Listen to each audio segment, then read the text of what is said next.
है और पूरी दिल्ली पुलिस उनको भगा देती है, उनको बात नहीं करने देती है। तो भैया सीधा सीधा है, देश के जवानों को, इस देश के युवाओं को पार्लियामेंट के अंदर जाना पड़ेगा, और जो पार्लियामेंट में नहीं जाएगा वो झूठे ढकोसले ड्रामे कर रहे हैं। और राकेश डकैत अपने आप को जाट नेता कह रहा है, किसान नेता कह रहा है, उसको शर्म आनी चाहिए थी। क्यों इन बच्चों के समर्थन में खड़ा हुआ? आज उसको जाट दिखाई दे रहे हैं, आज उसको कम्हारों के बच्चे, लुहारों के बच्चे, खातियों के बच्चे और वो कमेरे वर्ग के बच्चे नजर नहीं आते हैं। जाट जाट जाट रहेगा इस देश के अंदर। तमाम जो इस देश के छात्र हैं, पढ़ने लिखने वाले हैं, जाति से ऊपर उठकर आए और राकेश डकैत जैसे इन्होंने बच्चों का अगर आंदोलन कुचला है तो उन दोनों भाइयों ने कुचला है देश के अंदर, और सबके मुंह में दही जम रही है। कोई जाट आके यूं नहीं कहेगा कि ये करा है। अरे पहलवानों के धरने में वो बेटी नीलम रही तो कहाँ मर गए ये सारे के सारे बेशरम? सारे के सारे आना चाहिए था और कहना चाहिए था कि नीलम बेटी ने इतिहास रचा है और हम नीलम बेटी के साथ खड़े हैं, और राजस्थान का जो लड़का उसके साथ खड़े हैं और तमाम उनके साथ खड़े हैं। और जो इनकी पुलिस है ना, उनको कह दिया भैया हम तैयार बैठे हैं जेल में जाने के लिए, लाठी खाने के लिए, और इनकी जेलें देख भी रखी हैं।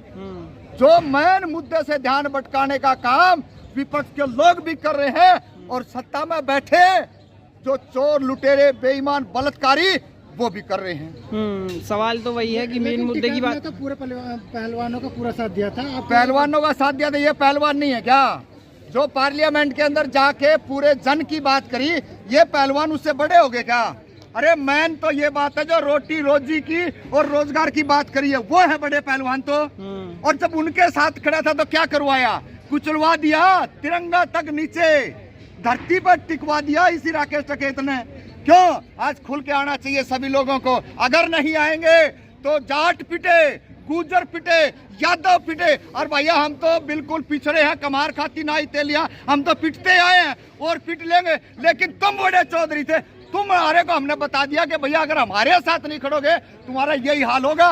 42 दिन जंतर मंतर में जिस तरीके से पिट के गए थे, आने वाला और समय है और पिटोगे, नहीं तो एकजुट होकर के सारे लोगों को ये जो ड्रामाबाजी देश के अंदर चल रही है, इस ड्रामाबाजी को बंद करना चाहिए और अन्यथा सारे लोग मारे जाएंगे। लेकिन साक्षी मलिक जो है वो रो रही थी कल इलेक्शन जीत। भाई रोना पड़ेगा ना, जब ये बच्चे पार्लियामेंट में उन्हीं की बात उठाने के लिए गए थे कि गूंगी बहरी सरकार है या रेपिस्ट बलात्कारी बैठे हैं, तो साक्षी मलिक का मुंह में दही जम रही थी क्या? पहलवान का दही जम रही थी क्या? अरे कम से कम उन्होंने तो मार खाई थी, वो तो पिटे थे, कम से कम आगे आना चाहिए था। दिल्ली यूनिवर्सिटी के प्रोफेसरों के साथ क्या हो रहा है, एक बार भी उनका ट्वीट नहीं बोया। अरे कम से कम दिल्ली यूनिवर्सिटी का गेट पर वो बैठी है, रितु डॉक्टर है, उसके समर्थन में जाते हैं। लक्ष्मण यादव के समर्थन में कितने किसान पंचायतें बोली हैं, आना चाहिए था उनको निकल करके, लेकिन वहां नहीं बोलेंगे। ये कहाँ बोलेंगे?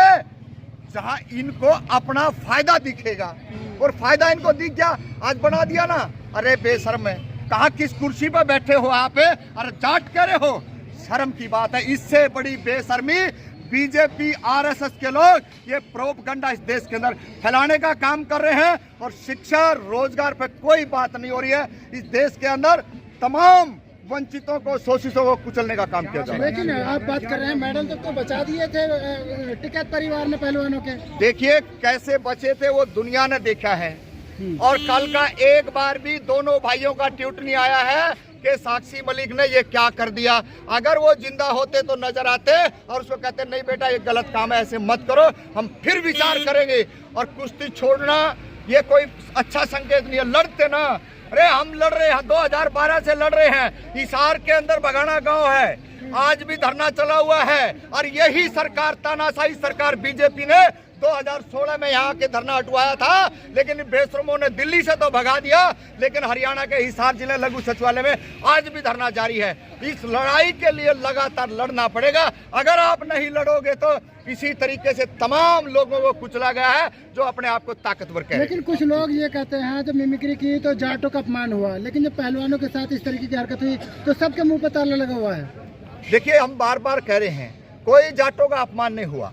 ये प्रोपगंडा बीजेपी आरएसएस के लोगों ने एक ध्यान भटकाने के लिए यहाँ पे ईवीएम का मुद्दा होगा, यहाँ पे शिक्षा का मुद्दा होगा, यहाँ पे रोजगारों का मुद्दा होगा और तमाम आए दिन रेप हत्याएं हो रही है उनकी बात होगी। इसलिए ध्यान भटकाने के लिए ये मेन मुद्दे से एक साइड में लेके जा रहे हैं, लेकिन बोलना पड़ेगा।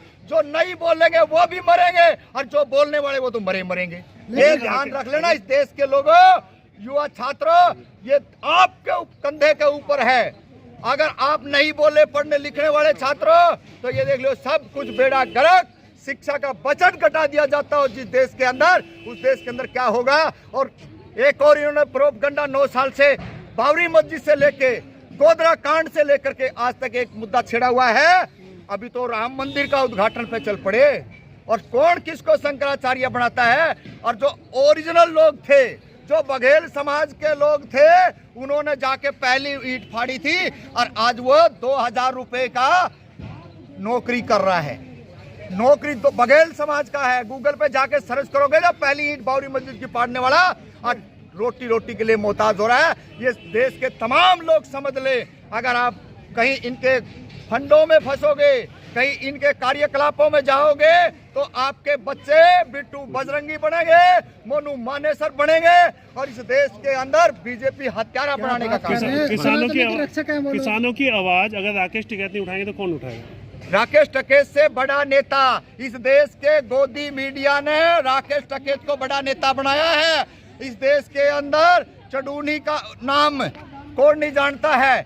और उग्रहा संगठन जो देश के अंदर, भारत देश के अंदर छात्र अलग है, महिलाएं अलग है, जवान किसान अलग है। अरे क्या है चडूनी के पास में? कुछ भी नहीं है। 2000 की संख्या गाजीपुर बॉर्डर पे इकट्ठे नहीं कर पाया और बहादुरगढ़ बॉर्डर, टिगरी बॉर्डर पे लाखों की संख्या में लोग थे। ये तो सोशल मीडिया के कुछ हमारे साथी थे, उन्होंने नजदीक होने की वजह से उसको चढ़ा दिया, नहीं उसके पल्ले ना घास।